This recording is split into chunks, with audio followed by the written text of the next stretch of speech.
Oh my, I have to shoot this sort of fast. I have 3 of my crows are complaining and have just flown off. They saw me throw out the peanuts. Completely off subject, but we're gonna get back to fun with chives, and I'm gonna show you how I made my herbal protection swag, I guess you would call it. I don't know what you call it, little swag. But first I have some beautiful basil flowers. The basil is in bloom, and I love, love, love to use these for protection. All right, let's see, y'all, I can't do both at the same time. You're gonna get some great footage. Beautiful basil, an herb of royalty, and an herb of protection. Now we're gonna go find that beautiful bunch of chives that I've got growing over here. Here's my chives, and I'm only gonna take a couple of them. I'm really wanting them to go into bloom. Chives flowers are edibles, but we're gonna reach in here and we're gonna pull out some on the edge. Perfect. All right, now back to me sitting inside, where honestly it's much cooler. But before I go, quick look around. That's the graveyard there in the distance. Here is my garden that I did so. Quick look around my place. This is our circle where we do bonfires and dance around when the witches come. What you're looking at over here used to be another lean-to shed like this one, but I carefully took the roof off of it and then put slats on it and created a pergola. Next to that is our pump house, because we have well water, so we have a pump house. You see the statue of Diana right there as well. And I've got wisteria growing on this side. I have a passion fruit right here. That'll probably take 2 or 3 years for her to grow. And here's a sweep around some of our other outbuildings. This is in the distance right here. It's the poultry palace. Here's the girls right here. Happy. Who's a happy chicken? Who's happy? Are y'all gonna come see me? Who's a happy chicken? They're just looking at me. They're like, no, we're in the shade, lady. In the evenings, they will come running across the yard because they know they're getting corn thrown at them. All right, there's a little peek of my place. See you back where the air conditioning's on. All right, witches, I am back with my basket in the air conditioning. I did go brush my hair so I looked a little bit more presentable for this. It is just so darn hot out there. All right. Also, just a couple of quick update back blah blahs. I have some chives and I have some basil that was in my garden. Both chives and basil are herbs of protection, and I'm going to make a little satchel type thing, and when I've done winding it all up, I'm gonna put it up above the door. You can hang it above the door, or you can put it in the center of your house. When we talk folk magic, especially when we're talking American folk magic, Southern conjure, hoodoo, one of the things we really like to use is red thread. This is a really nice, it's more like a yarn thread is what I want to call it. There's a saying that I was taught that is 2 buttons and a bead is all you'll ever need, and a little red thread helps. And I always took this to remind myself it's about the things around you. 2 buttons and a bead. and how also buttons off of someone's clothes can be a tag lock. Beads have their own mystical, magical properties, and you can incorporate a different bead into your working. You know, you can see where I'm going with this. What I like to do, I have already lit a candle on the other side over here. Ask divinity to bless me in this working, to guide my hands and my words. I have put all of my things together. I'm going to simply take my chives, fold them back into it. As you can see, y'all, this just smells so good. I also put in a couple little sprigs of thyme, just because I like thyme. It's growing in my garden, and it called to me. When making up or creating workings, the biggest thing is making sure that they make sense to you, that you have a connection to them, to the ingredients. Whether they're things that you've always liked, you resonate with, things that you grow out, you know, in your yard, in flower pots, around your house. It's really about having a connection to what you're using. For me, I think that's the most important thing. You know, is I can't use an ingredient that I just don't know what it is. I have no connection to it, never seen it before. I don't know how it grows. I don't know nothing about it other than somebody wrote it down in this book. And just because it's written in a book doesn't make it real, doesn't make it right for you. We have to often remember, you know, authors, researchers, practitioners, we're giving you our personal insights. We're telling you what worked for us, or we're telling you what worked historically, which may or may not be your truth. It may not work for you. All right, you know, where the red candles for this, blue candles are for this type thing, where you find out that the exact opposite is true. And that's why it's so important that you connect. So here is my herbal garden magical protection charm. At this time, you can use a psalm if you would like to recite it over it. Simply blow your magical breath on it. Protection. That is what this is about. Only welcoming those who bid me well. Those who are true of heart may walk through this door. To all others, may this repel them. May they turn on their heels and walk away and never look back. My door is always open to those that have their authentic voice. Oh, how beautiful. I love this. This is so perfect. And practical and simple and effective, all of those things. A lot of times we're looking for these big magical recipes to change our world. And sometimes it's the stuff in our own backyards that work.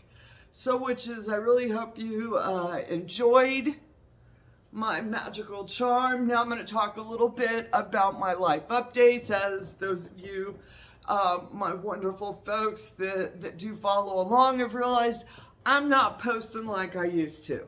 That's because I've got the storybook barn now.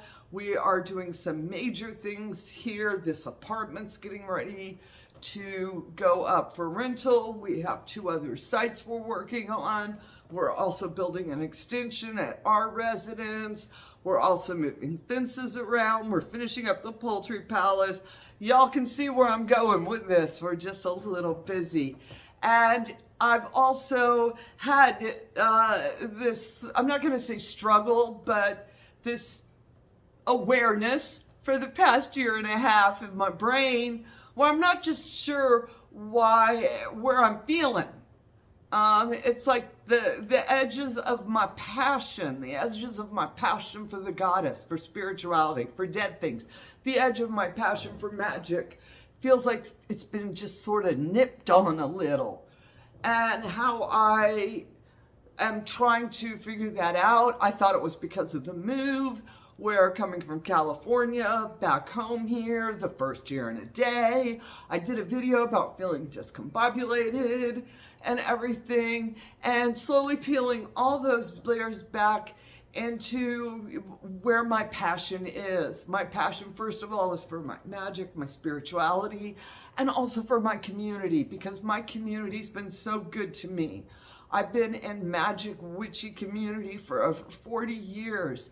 And I truly believe that it has helped my life, that all the wonderful things I have going on around me are because of my magical spiritual life. That if you live your life well, you know, the universe has a way of helping you out. And in the meantime, I've been struggling with being a public figure, a published author, the idea that I'm supposed to be out there promoting, I'm supposed to be out there trying to get people to buy things.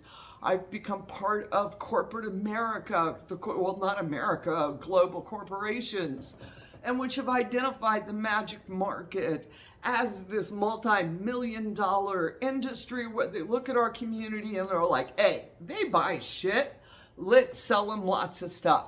And that somehow I got into this consumerism, capitalism, materialism, just the isms. And where am I in all of this? What do I want to do? When I published my first book, Hoodoo in the Psalms, I didn't need validation. I wasn't looking for credentials, and it wasn't a way to make me feel better about myself. I didn't need to feel important or any of those things. I already did. All right. I did not have a social media presence because I didn't want one. I was satisfied with my life. I was working at Papa Nico's Botanica. I owned a little farm. I had a group of people coming to my house. I was living in the real world, in the community. I was happy. All right. That's where I'm looking back. I was like, no, it was good. Life was good, you know? And then I published this book. And then all of a sudden there's a publicist, there's a marketing person, there's all these people with other titles out there with, oh, you need to be doing these things so you're successful. And to begin with, I started following the steps because I'm like, oh, I'm going to, you know, be a good team player. I'm going to do what I'm told type thing. And now starting to step back and be like, no, that's not how I define a success. My success is not defined by how many books I've sold, how many people watch a video of mine or like a post, or how many people are members of this, subscribe to that, left comments on another platform. None of that defines my personal success. My personal success is in my relationships, in my life, all right? Where I'm like, no, I am very successful in a lot of things I've done over the years, and I don't need this to make me feel any better about me. When I look in the mirror, I, for the most part, like me. And that's been a very long, long journey of working within shadows, also some therapy, just keeping it real, y'all, so that I could look in the mirror and be like, good person. You know, that didn't happen overnight. That was a journey of self. And I'm grateful that I've had that journey as I'm standing in the midst of all of this consumerism, commercialism, buy this, sell that, looking at our community thinking, yeah, I don't want to be a part of that side of the community. And I think that I honestly like step my toe on the line. And there are things in the House of Witchcraft that we're going to be doing to revamp where I don't want to do that. You know, what does that mean? I love my virtual group. We have a virtual coven that gets together every Thursday night. We've been doing it for 4 years now. It's it's amazing. I love the fact that there are people who are leaning in, who are taking that chance, turning that camera on, hitting that Zoom link. And a lot of these people, it's pretty scary to put yourself out there like that. And those are the people that I want to lean into, the ones in which took that step.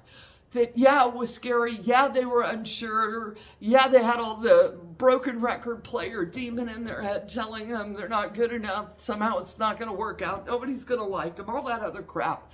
They blew that completely off their shoulder, out of their brain, and they pressed the button. Those are the people that I want to lean into and work with. I do not want to be sending email correspondence, course notes off to people. And I think to a degree that 13 Munes, which originated as an idea for this community, sort of went over into that area.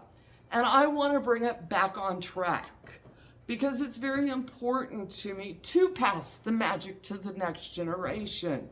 You know, here at the barn, we have the Barn Witches Coven, and that's this wonderful group of people. Again, everything I was saying earlier, I mean, these are people that are driving to an address down a country road at night because they have to, they want to, they need to be there. And they're nervous, they're scared. Again, all those thoughts in their brains, and they still showed up here. Those are the people that I want to work with. I do not look for numbers. I'm not building an empire. I have a wonderful, amazing organization, the House of Witchcraft. We have several different covens underneath it, and I am grateful for all of them. But it isn't about how many, how much. It's making sure that the people that are leaning into the House of Witchcraft, the people that are leaning into me, that I'm bringing 110%, that I am bringing those pearls of wisdom from us old folks to the next generation, you know? And so that's where my whole headspace has been. And also, I'm going to be starting another YouTube channel. Ooh, it will be the Storybook Barn, where I'm going to be filming some stuff that's going on around the farm, because it really doesn't fit into the House of Witchcraft genre. But I do believe that a lot of you folks out there are probably a little interested, where I'm going to be filming the apartment. We're gonna film the sites we have available for rentals. We're going to be filming some of the things we're doing on around here. I'm hoping in the next month, the channel is not up now, I'm hoping in the next month, I will be, that sometime around September 1st, making the announcement that, the Storybook Barn, the YouTube channel, it will be up and running, and I'm going to be posting some content on there. I do plan on continuing to post content here because I like it. I love some of the feedback. I love the people I've got to meet these past 5 years. But I want to make sure that it's not on a schedule, that it's not about an algorithm, it's not about a trending topic. It's about something that I'm passionate about, and I'm like, I think I should share this. And so I am going to be a little sporadic, a little unscheduled, because I want to keep it real. And I don't want to get lost back into the internet matrix algorithm, SEOs, and all those other things, I just want to be the old witch that knows something interesting and presses record and lets y'all know. And so that's a little life update on what is going on here and how I've been shifting. And I think that this is a good, healthy, normal. I think all of us change. That if we look at who we were 10 years ago, we're someone different. Today, every 7 years, we go through a whole cellular changeover in our bodies. And so for me, I feel like it is, I'm not going to say the ending of a season, but it is a way of reevaluating where I am in this season, how I want to move forward, and making sure that I still have my connection to divinity. I still have my connections to my magic, to spirit realms, to ancestors, to genie loci, to all those things out there. Because for me, that's the important stuff. And yes, I still want to have a connection to you folks. Like I said earlier, I have been loving the feedback. I love the fact when I get to meet people in person, and that's when they find out that I'm truly not social and I'm sort of awkward and I sit in a corner by myself, you know, and that's when you're like, but on your channel you're talking, and I'm like, well, I'm talking to a camera in a room by myself. I'm aware of the fact that there are people who are watching it. But I am awkward sometimes in social interactions. So if you see me, please don't hesitate to come up and engage me. And just give me a couple of minutes to, you know, get over my initial personal awkwardness, my personal social anxieties that I have. Because I do want to work on them and get better. So I encourage people, come talk to me. You know? So this is a whole blue into it, starting with my magic charm. And I thought, well, you know, I'm just going to tack it on the end of this video. I ain't going to worry about trying to make something else on it. And I want y'all to know where I'm at. I am hoping, because I leave Thursday for Mystic South. And so that's a big conference in Atlanta, Georgia, witchy, pagan, magical conference. And we went last year and we really enjoyed it. Just lots of good folks. So I'll be there over the weekend, and I do plan on trying to shoot some footage to share with you all if it happens. But I'm not going to force it. It's not a requirement. I'm not going to walk around stressing, oh, this looks like a good shot. Oh, I need to stand here. Ooh, I need to go stand by so-and-so. Instead, I'm going to see what happens. And y'all may or may not get a video from there. All right? All right, witches. I just want to thank you all for your support, your kindness these past 5 years. If you like what you're hearing, hit subscribe, hit follow, go to houseofwitchcraft.com. If you want to lean into what I was talking earlier with my Thursday chats. And of course, it never changes. It always ends the same. Get out there, fly those brooms, have a bright, blessed day. And as always, amen, blessed be, ashe, and a bobo.